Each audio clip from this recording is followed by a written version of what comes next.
Nobody anticipated that Aryna Sabalenka would be under investigation for using unethical methods against Eala. Yes, Sabalenka, the dominant force in women's tennis, has come under fire for what transpired against the up-and-coming Filipina player. One whispered grumble, one instant on the court, and the whole game turned upside down. Fans felt the shockwave reverberate across the arena in addition to sensing anxiousness. Because Sabalenka's actions that evening didn't appear to be typical gamesmanship. Everything seemed planned, including the long pauses, the stare-downs, and the subtle gestures. And the audience realized something was really wrong when Eala eventually confronted the chair umpire. Tennis authorities were compelled to intervene as screenshots proliferated and accusations intensified. The question is now straightforward. Was Sabalenka merely acting in a competitive manner?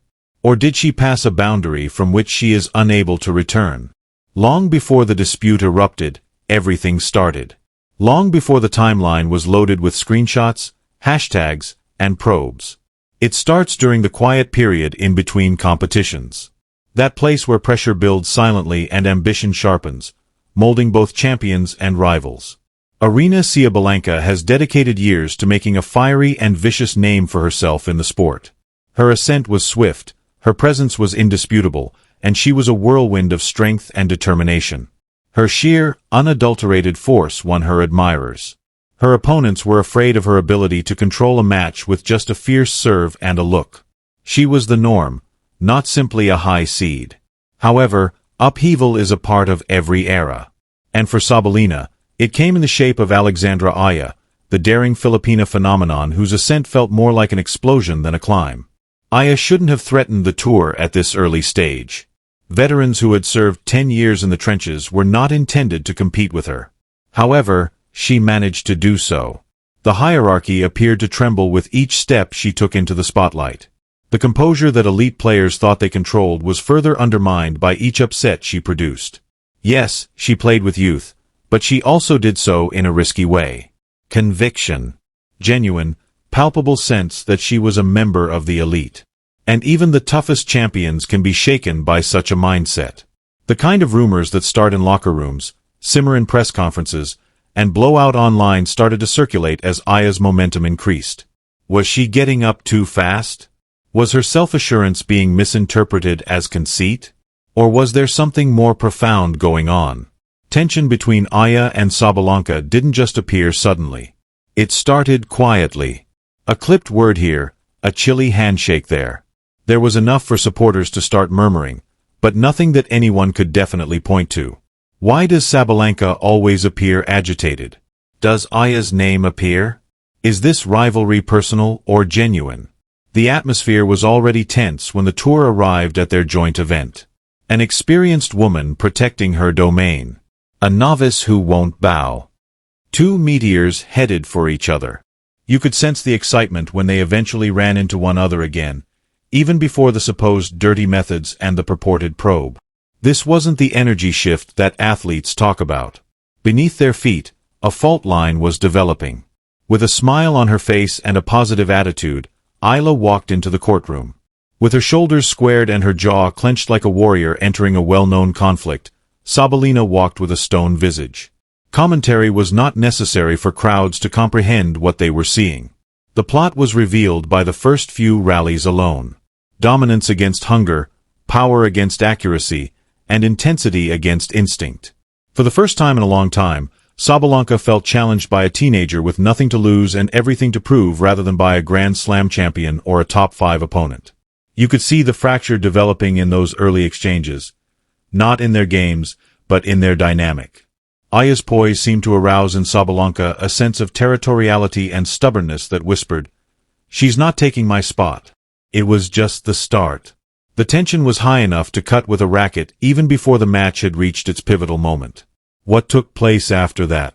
This is when the contentious gestures, accusations, and storm that would force Sabalenka into a fictitious probe began.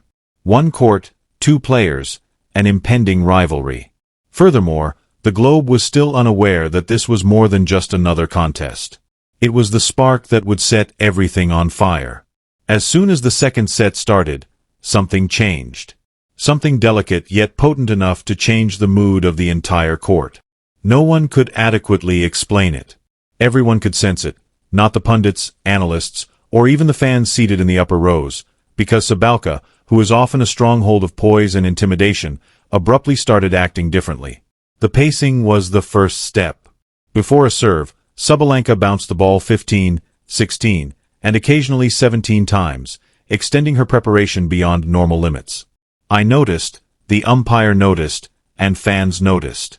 It initially appeared to be nervousness, the kind that can occasionally affect even the most seasoned athletes. Then came the glances, which were timed, crisp, and clearly deliberate. Sabalenka was not known for his typical competitive stare-downs. No, these targeted Eala's rhythm directly and were cooler. Eala stiffened her body language.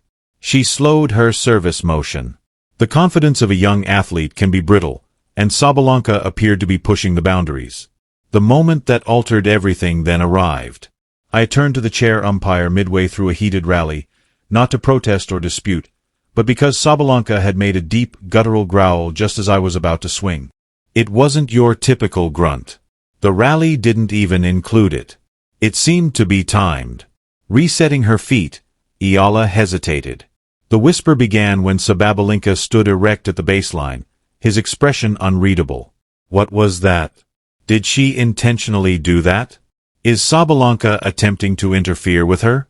One strange moment wouldn't normally get much attention, but this was just the start. Sabalenka again postponed her serve on the very next point, this time by almost 30 seconds rather than just a few seconds. As the audience became agitated, she moved to her towel, returned to the baseline, and then stopped, looking straight at Eala. Eala adjusted her weight, not knowing if she should wait or reset. More glances of frustration, more whispers. Sabalenka halted in mid-step, caught the ball, and grinned when she eventually hurled the ball for the serve. It was a small gesture, but when it was captured on slow-motion replay, it ignited social media. Online, screenshots started to circulate. Eala is being stared down by Sabalenka. Sabalenka is taking too long. Play is being disrupted by Sabalenka. Supporters began piecing together. Together at all times, as though gathering evidence in a court of law. Is she employing unethical methods? Why is Sabalenka behaving in this manner? Eala is deserving of better. When Eala eventually raised her hand to the umpire, the tension on the court erupted. Not dramatic, not angry, simply worn out. She was fed up with the interruptions, the delays, and the attempt to act as though she didn't feel the psychological pressure. The umpire gave a nod, indicating Sabalenka will go without pausing. And the crowd, which had been impartial up until now, started to change. Waves of unease followed a few whispers of displeasure. The arena was beginning to feel like a silent storm. The frustration was only getting started for Sabalenka as well. The very competitive and prideful veteran disliked being called out. She rolled her shoulders, gripped her racket more tightly, and muttered something under her breath that was barely picked up by the microphones, but enough to subsequently trigger an explosion. Commentators pretended not to notice, but the match ceased to be a match when Eala's countenance slightly changed and the crowd realized something had been said. It turned into a battleground. The weight of each point increased. Every pause was suspicious. Every glance seemed like a charge that was about to explode. Fans eventually identified this tight coil of tension as the trigger. The point at which Sabalenka's actions became dubious. Eala was playing two opponents at that moment. The one on the other side of the net and the one within her own head. The moment that will shortly lead to a fake inquiry. Because things got worse after that. What transpired outside was nuclear if the tension inside the stadium was explosive. As soon as video snippets from the game appeared on social media, Sabalenka had no control over the story. Everyone had an opinion, including journalists, fans, and past players, and none of them kept it to themselves. Within minutes, what had begun as quiet murmurs in the audience turned into a full-fledged online fury. It started with just one clip. Mid-serve, Sabalenka paused, smirked, and looked at Eala before leaving to reset once more. It was described as mind games or dirty tactics in a slow-motion repost on X, formerly Twitter. The video received more than 500,000 views in just 1 hour. Then came the moment before Eala's stroke, when Sabalenka seemed to moan. A slight interruption in real time, but clearly noticeable in playback. Fans added subtitles, froze frames, and zoomed in. Each detail was added to the increasing amount of evidence. "This isn't competitiveness," wrote a popular tennis blogger. "It's psychological warfare. If a younger player did this to Sabalenka, she'd explode," commented a different fan. Even unbiased analysts started to comment by late afternoon. "Gamesmanship is part of the sport, but there are limits," tweeted a former professional who was well known for her cool head. This crossed one, and the wildfire grew uncontrollable as the pundits weighed in. Minute-by-minute breakdowns were uploaded by reaction channels. It was the most uncomfortable game of the season, according to sports influencers. Filipina supporters united in support of Eala, denouncing what they perceived as a veteran's bullying of a budding star. Timelines were overrun with memes. They made comparisons. Stories became more rigid. The big blow, however, came when Sabalenka's furious mumbling was captured on a courtside microphone. A phrase that sounded dangerously close to an insult yet was barely audible. The audio is unquestionably unclear, distorted, and muddy. Online viewers, however, don't wait for clarification. They make the decision. They make judgments. They launch an assault.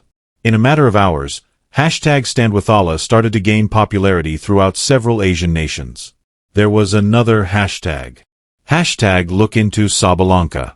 Fake, but tens of thousands of users take it as gospel. Tennis fans started tagging officials, calling for statements, openness, and repercussions. Videos of Eala calmly conversing with the umpire were frequently circulated, presented as evidence of the stress she was under. Side-by-side breakdowns contrasted Sabalenka's growing annoyance with the emerging star's forbearance. All of a sudden, the story wasn't about the match. It was controversial. The next morning, a brief, ambiguous statement from the imaginary tennis authorities stated that they were examining the event's video for any possible issues with sportsmanship. Sabalenka was not given a name. Eala was not mentioned.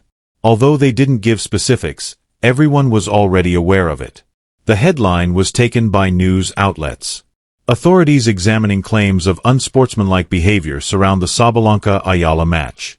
In response, Sabalenka's camp remained silent. A quiet that was perceived by the public as guilt. Her supporters attempted to defend her, but the indignation overwhelmed their reasons. Alexandra Eala, meanwhile, shared a brief statement on social media. "Respect is a component of the game. I hope everyone keeps it in mind." 8 words only. Calm, in control but catastrophic. The comments section blew up. She handled this with poise. Behavior of a queen. A true athlete sounds like this. No one was being attacked by Eala. She wasn't calling for punishment. She wasn't adding fuel to the flames. However, the world interpreted Sabalenka's stillness as something quite different and her silence as power. Because the world had already determined what the truth should be, the fictional probe gathered pace rather than because of what Sabalenka did or did not do. Now, the rivalry transcended the court, the game, and the sport. Tension had turned into a worldwide storm. There was no going back now. The sound gradually subsided over the next few weeks, but the effect persisted. Sports scandals come and go, but this imaginary meeting between Eala's increasing fire and Sabalenka's passion made an impression that would not go away with a statement or a shift in headlines. Because some rivalries aren't based on rankings or wins. Some are created by conflict, miscommunication, and the spaces between ambition and emotion. With a subdued heaviness, Sabalenka returned to the tour. The kind that resides in the chest of a champion who is uncomfortable with her reflection after being made to face it. She was a good player. She put up a fierce fight. However, something had altered within her. Not weaker, but more conscious, her edges felt softer. The intimidating look didn't last as long. There were shorter, more orderly pauses in between points. It wasn't an apology. It evolved.